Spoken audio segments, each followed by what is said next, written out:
Hello students, in chapter 2 of political science, federalism, we will discuss what makes India a federal country. India is a federal country. There are some features that India has, so it makes India a federal country. So the constitution clearly provided a threefold distribution of legislative powers between the union governments and the state governments. In our constitution, it is not written that India is a federal country. It is written as India is the union of the states. So there are three lists. Union list. In union list, only the central government or union government can make laws. The subjects or matters are defense of the country, foreign affairs, banking, communications and currency. Second, state list. State list contains subjects of state and local importance. The examples are police, trade, commerce, agriculture and irrigation.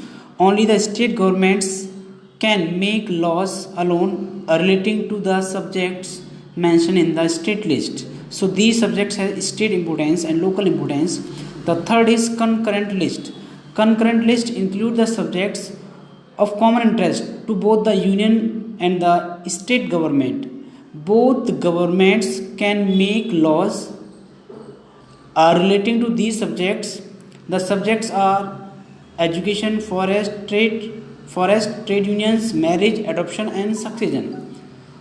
If there is any clashing between the rule made by the central government and state government, so the law made by the union government will prevail. So the next list means the subjects which don't fall in any of the three lists.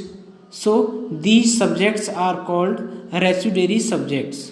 Over the residuary subjects, such computer software, social sites, artificial intelligence, only the central or union government has the power to legislate on these residuary subjects.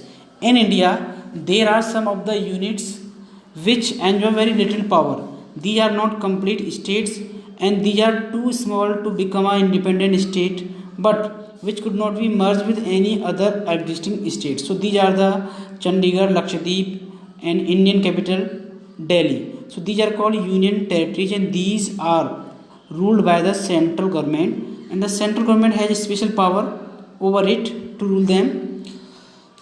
The sharing of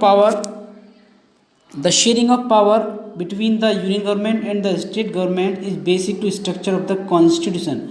It is written in our constitution and it is not easy to make change to this power sharing. If there is any change, so parliament cannot change alone.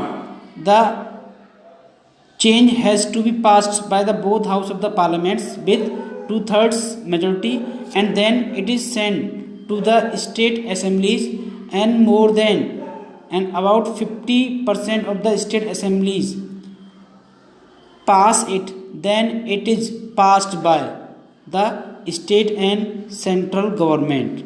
Okay, the judiciary plays an important role in overseeing the implementation. If there is any clashing between the state and the central government regarding the power sharing, so the decision of the High Court and Supreme Court is prevailed or valued. The union and the state governments have the power to raise resources by levying taxes in order to carry on the government, and the responsibilities resigned to each of them. Means the sources of income like taxes are defined separately for the state government and the central governments. Okay.